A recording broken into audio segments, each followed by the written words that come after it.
Arcade Heroes.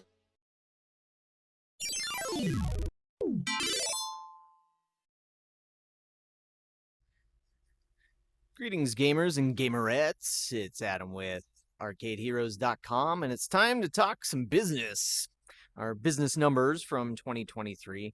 I did do a live stream about this subject more at the beginning of the year, as I recall. But this video is just something, I guess, for you to watch without the live stream interactions, which sometimes can, I guess, go off on too many tangents. And so I'll try and make this more focused with the format that I tend to use now. But the numbers that I'm going to be discussing today come from myself, where I'm currently at my arcade that I have here up on the screen right now, called Arcade Galactic in West Valley City, Utah, which is just about Salt Lake City. But I did reach out to some other operators to try and get numbers. Only one person really responded to me, and they put equipment into the Bit Bar in Salem, Massachusetts, and he also mentioned one other location. So I'll also get into that. But it wasn't the exact hard numbers that I'm going to be sharing with you today, but it still provides a look at it. Now, a lot of this is kind of focusing on pinball. I mean, some of it is focusing on the video games too. One reason I'm wanting to focus on pinball is just because I want pinball to do well. I'm not throwing out numbers and trashing it to say pinball sucks and nobody should buy it. So hopefully that's not the impression I'm giving along. I want to see pinball do better. And now, right now, I guess the weird issue is that if you were to look at social media and just the hype that surrounds pinball, it's pretty much coming from the collector community. And I mean, there's a lot of collectors for pinball machines out there, and they're very passionate, and there's nothing wrong with that. I'm just trying to say that as a business, it's not transferring over, and that's a problem. And the pinball manufacturers and perhaps us operators need to figure out ways to make it translate better so that pinball does better. Now, I know some people don't like it when us operators focus on earnings, and I do try to focus on things, other aspects of the game, but earnings are a tell. If a game doesn't earn, then it doesn't matter how cool the game is. Nobody's playing it. And if nobody's playing it, there's no reason for a business owner like myself to spend the money and make that investment on the equipment and bring it into my space. Now, there might be other reasons as to why you might put something into your space. And I've discussed this a lot, particularly with pinball, in that one great thing about pinball in general is how it generates what I call indirect income, where somebody might come into the arcade for the pinball machine, but maybe there's somebody with them that's like, well, that's not really my thing, but I like the video game. I want to play Street Fighter, I want to play Miss Pac-Man or whatever. And so the income still comes into the arcade, but it was the pinball that brought them in, maybe not necessarily held them or generated as much interest as maybe something else, but it still brought them in, and that's better than just say they're walking by and they're like, oh, well, they don't have thing that I want, and so I'll just keep on walking. Now, of course, I understand too that when I share numbers that I'm maybe hurting myself with local competition here. I mean, I have an FEC down the hall.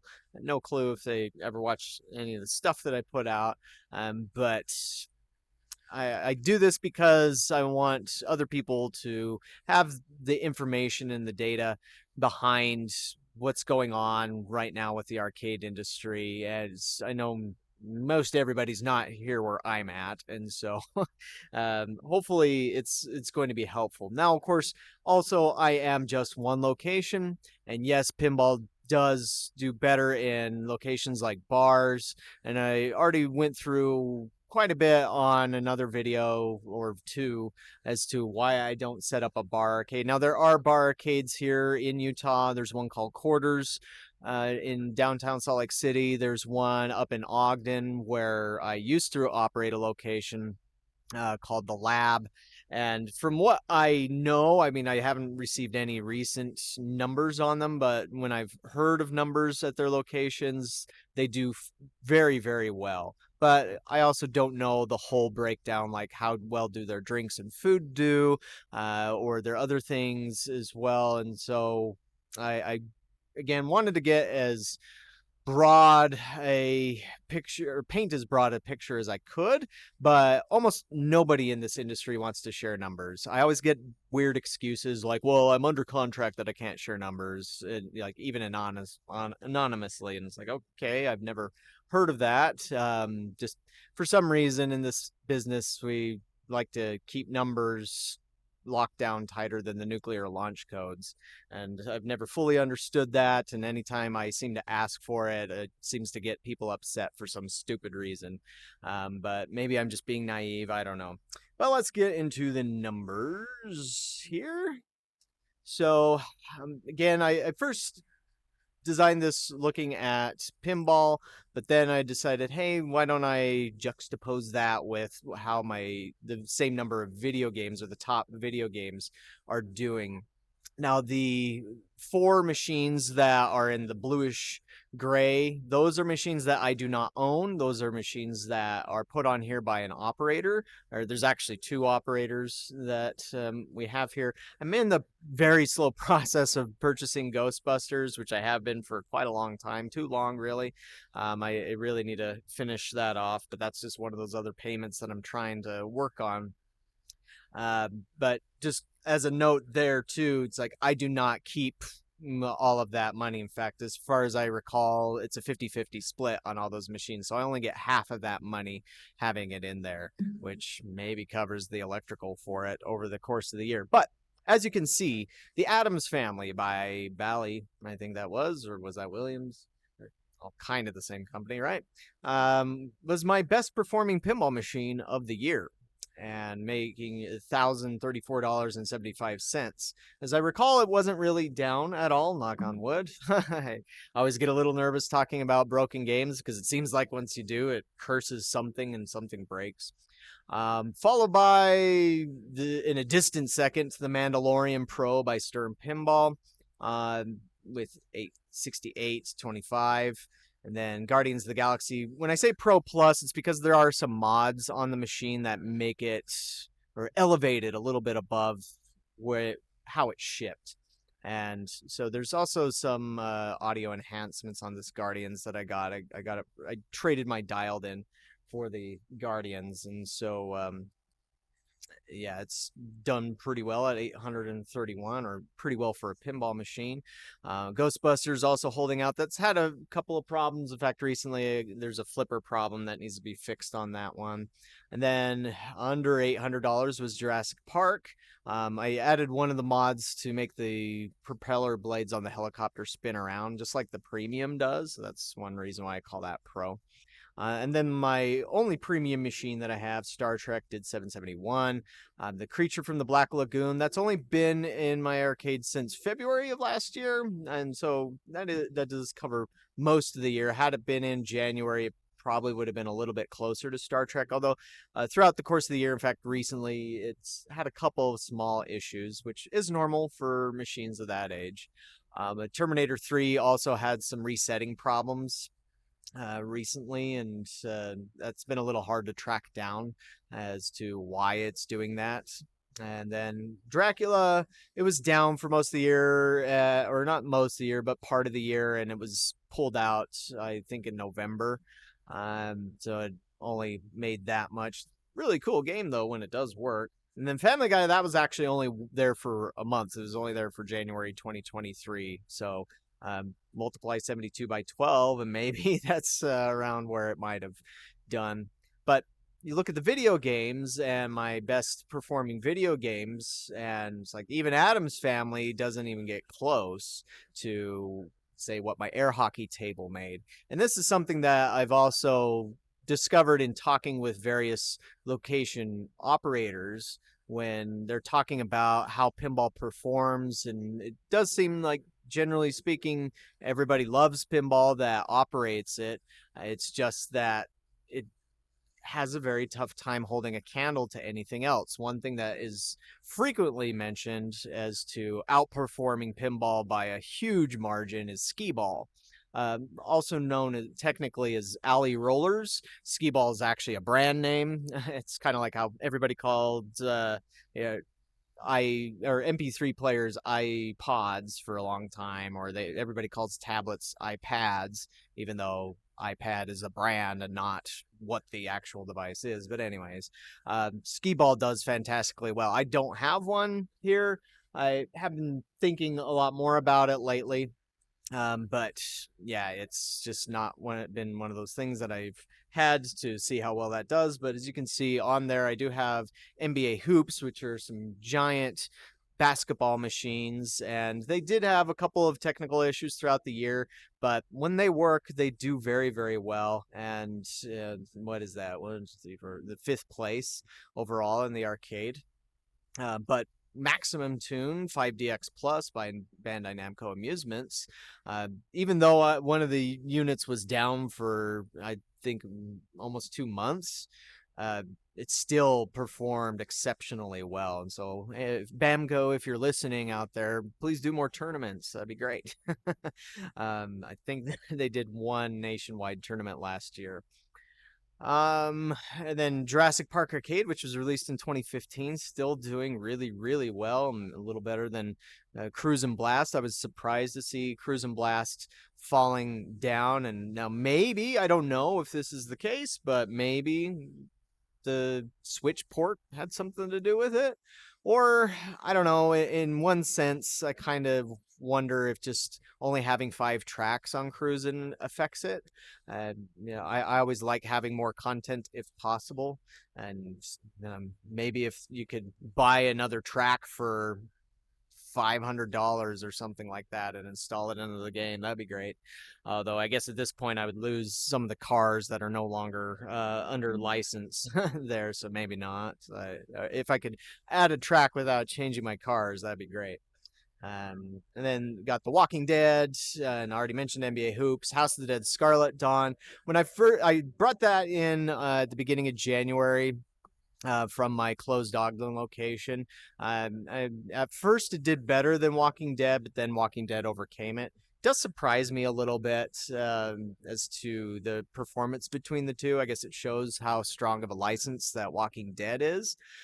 Even though I would say graphically, House of the Dead does beat out The Walking Dead.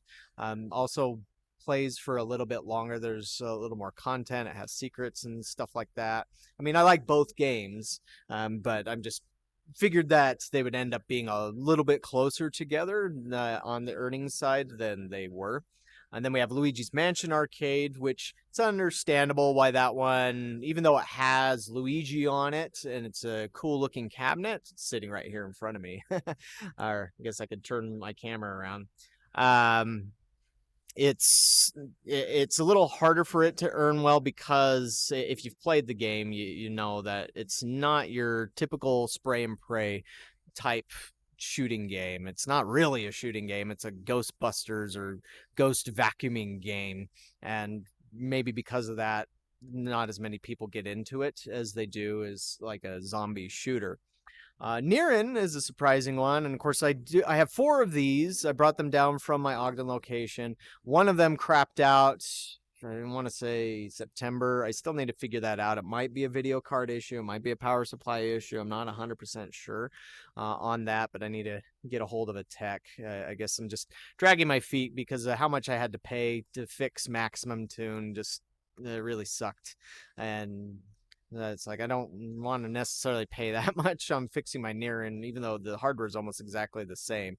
And that's still a video I need to do one of these times, do a rant on how big of a scam arcade parts price gouging is. It's just absolutely ridiculous sometimes because you have some of these machines which have very old graphics cards in them, and when the graphics cards fails, unless you've got the right connections to install the correct BIOS onto the graphics card, you can't just drop in, an NVIDIA or an AMD card that's of a similar nature into a lot of these closed wall systems and have it work. You have to send it in to get officially repaired, and then they charge you like $600 or something idiotic for something that's not even a $50 graphics card, and that really grinds my gears.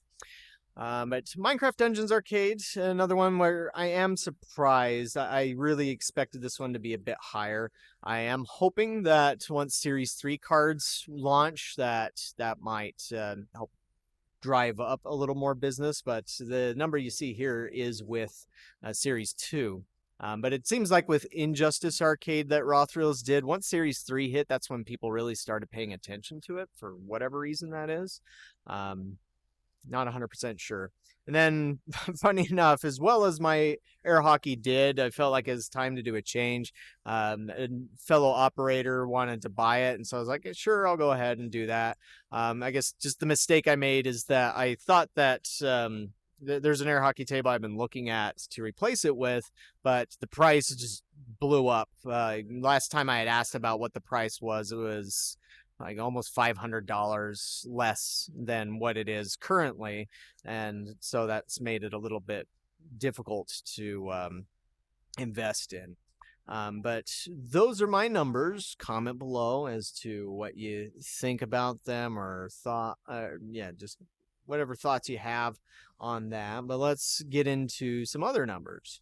Okay, so these numbers that I'm going to be talking about here, as I said, they're not precisely like the ones that that are up on my screen here.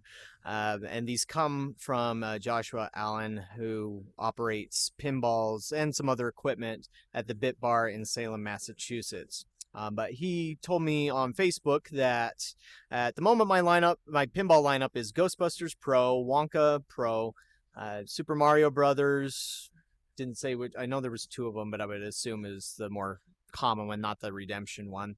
Godzilla Premium, Dialed In, the standard version, Elvira and the Party Monsters, Simpsons, he puts in parentheses DE, Doctor Who, Strikes and Spares, Addams Family Gold, Fishtails, Star Wars 2017 Pro, Venom Pro, Monster Bash from Chicago Coin, the Classic Edition, and Hook. All games are in one room except for Hook, so that's a tough one to compare. Strikes and Spares isn't a traditional pin, so maybe not get into that one. Doctor Who just barely was put into the location, so the top three averages for all time, from what he's seen, are Mario, the Addams Family, and The Simpsons. And he mentions that the Addams Family averages about 96% of Mario's earnings, while The Simpsons does about 94% of Mario's earnings. The bottom three are Dialed In, which is 45% of Mario's earnings, Fishtails at 48%, and Venom 65%. So as a caveat to these, both Dialed In and Venom went in mid-December, and our busy season is May through November. So those total averages look way lower compared to Mario, which has been through several summer-fall seasons. Past 3 weeks, Venom placed top 3 instead of bottom 3. Meanwhile, Dialed In is still in the bottom 3 past 3 weeks. So there's that. And then he mentions that the pinballs are performing good at the location when comparing to other games, because I asked him, how does it compare to other games at your venue? Better than most Golden Age classic games that we bring around to the location. They just need a ton of attention. We try to keep them tip-top, but maintenance is a beast. Some other games make similar or better numbers with far less attention. I know that's the nature of pinball, a labor of love, I suppose. A little more info. I have another venue that I operate out of. The earnings are far more tilted away from pinball. Different crowd, much more local-oriented. These are all adult-focused venues, but both have child-friendly hours. And the closest correlation I have between the two locations is skee ball without any redemption. Bitbar has 2 lanes, the other has 4, but total earnings across the skis is very close. Comparing the Addams Family at both locations, the Addams at Salem pulls about 26% of the ski earnings, where at the other place it's like 16%. I mean, on average, it's fine, and variety is what makes our locations run, but some games just destroy pinball earnings wise. Guitar Hero, Jet Pong, Time Crisis, and House of the Dead come to mind as top earners that blow pin numbers out of the water with far fewer issues. And of course, physical games like ski and air hockey do multiples of the average pin per week as well. It's a little disheartening when so much effort will go into a pin and an old crane full of rubber ducks will legit do 10 times a pin on a good week. So thank you to Josh for that information and just some thoughts that came to mind.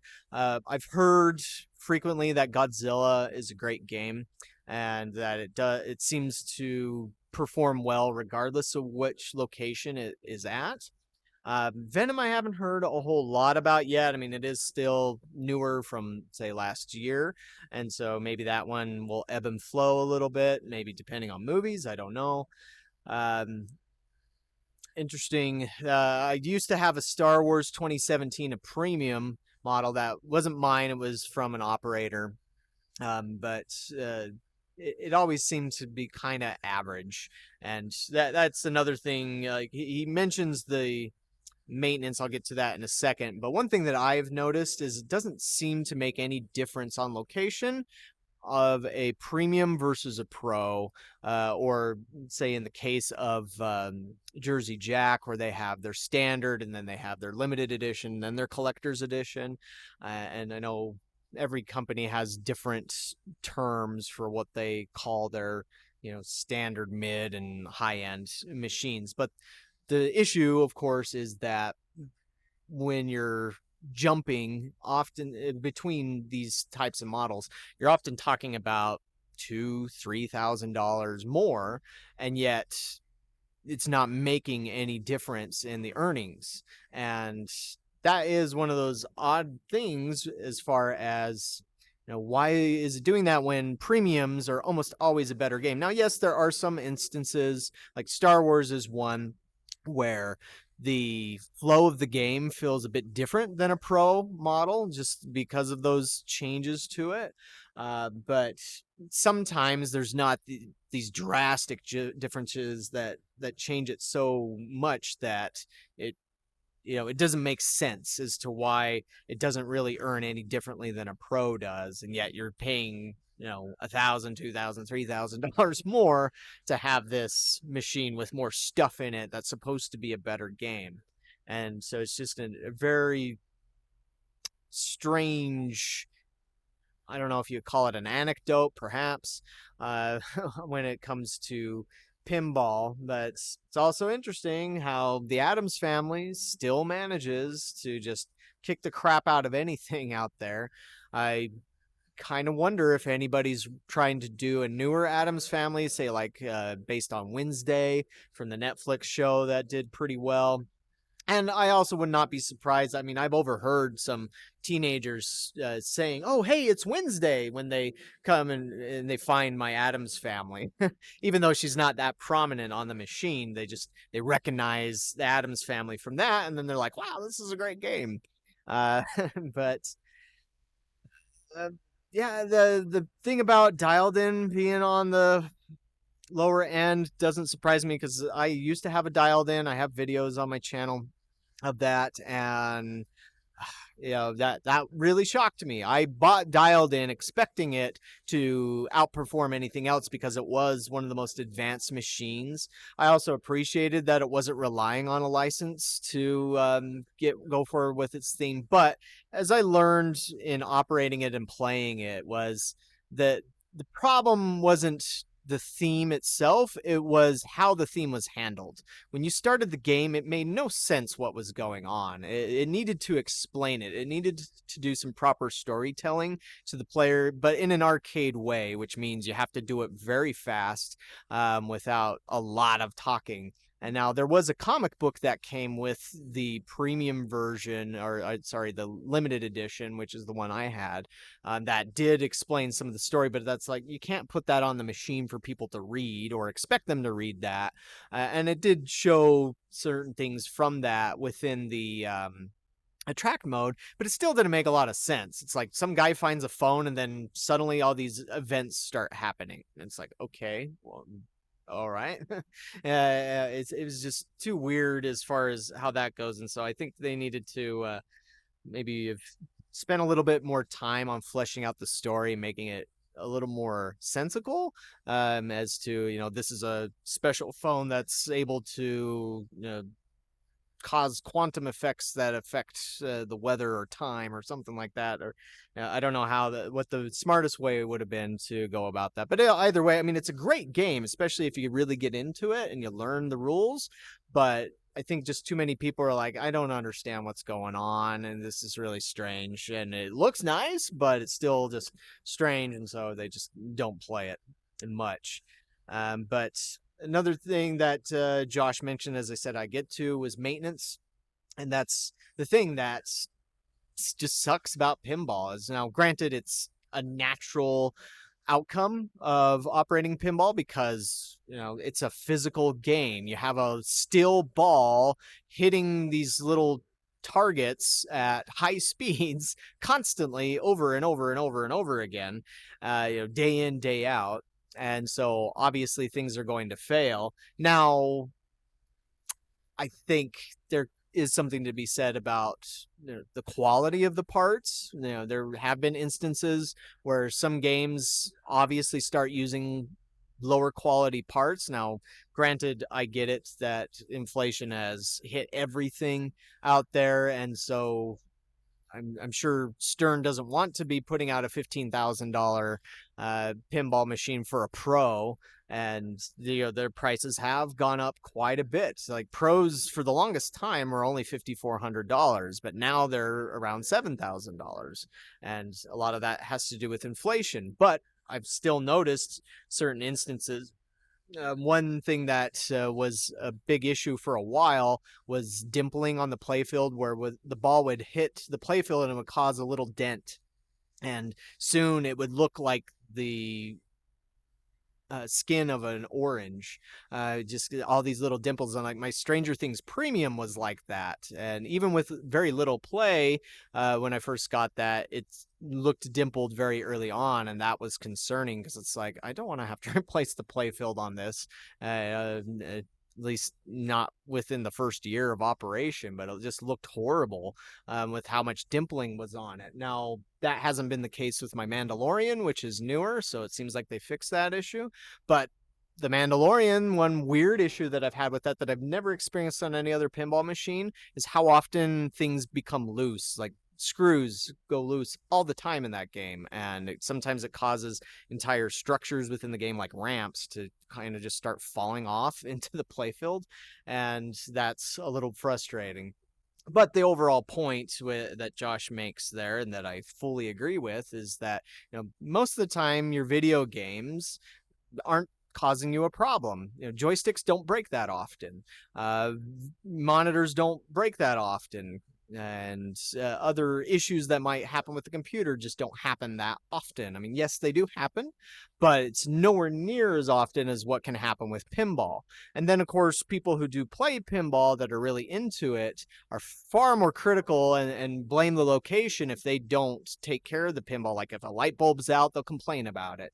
If something else on the machine isn't working right, they complain about it. Now, sometimes that's constructive criticism. Other times it gets into the realm of the ridiculous. I remember an operator friend of mine out in Nevada.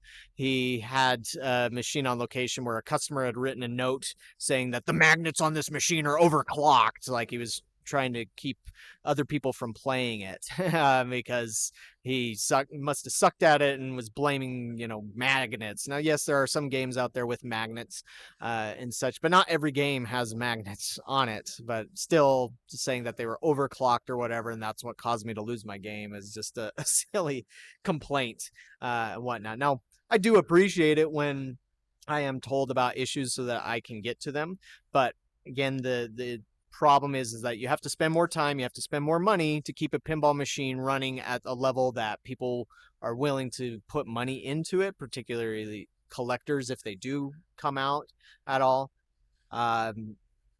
versus a video game where it's, I mean, yes, again, you can have controls break, but it's usually much more infrequent to do. But then, of course, that can get again into the complaint I mentioned earlier, where sometimes the price gouging that goes on within the arcade industry is just absolutely absurd. And it really sucks when, say you have a gun break and then it's $800 out of your pocket to get that gun working again. When it feels like I shouldn't have to replace the entire gun just to get, fix this one little part inside of it. But sometimes just the way that they design these things, it shakes out like that. But these are some of the challenges that you have to face in operating an arcade, operating equipment in a public venue. And so hopefully this insight has proven useful. If there are any other operators out there that would like to share numbers with me, then I would appreciate that. But I won't have my hopes up anymore. I'm almost done asking for numbers, especially last year when I was trying to get some good solid numbers out there, and just the strong negative reaction that I got from asking about that is just like, I don't know what your deal is, but fine, okay, you don't want to share numbers, whatever. And even when I say I'll do it anonymously, and they still freak out and act like, somebody's going to know how much they're earning and, I don't know, rob them, or I have no idea what the thinking is there. But either way, what do you think about these numbers and pinball in general? What do you think that pinball should be doing to help improve the earnings on site? Now, one thing that I mentioned that I do before somebody mentions in the comments, although maybe somebody will still mention in the comments if they don't watch this far into the video, is that yes, I do tournaments. In fact, this year we've already had, I think it's 3 pinball tournaments organized by local pinball players, and I've been very, very appreciative of that, as it's brought some people out that otherwise probably wouldn't come in and play. It's just you can't generally do tournaments every single day. Much less, I mean, you maybe once or twice a month, but it's kind of unrealistic to expect to be able to do them all the time. And no, they're great because they do bring collectors out. It's just, it seems, for the most part, not in all cases, but for the majority, it does seem like most collectors will not go out to a location unless they have a reason like a tournament to do it. But they're the ones that would be more willing to put money into a pinball machine because they understand it, as opposed to a casual player just walking through an arcade and hopefully you happen to have a theme that appeals to them. And that's always a crapshoot. But yeah, tournaments, Stern Insider connected. I mean, I've had that on, I only have it on 2 machines, so perhaps it's because I just don't have it on enough machines that's why it doesn't seem to make any difference. But have you seen it make a difference at any of your locations or not? Let me know in the comments below, and we'll see you on the next video.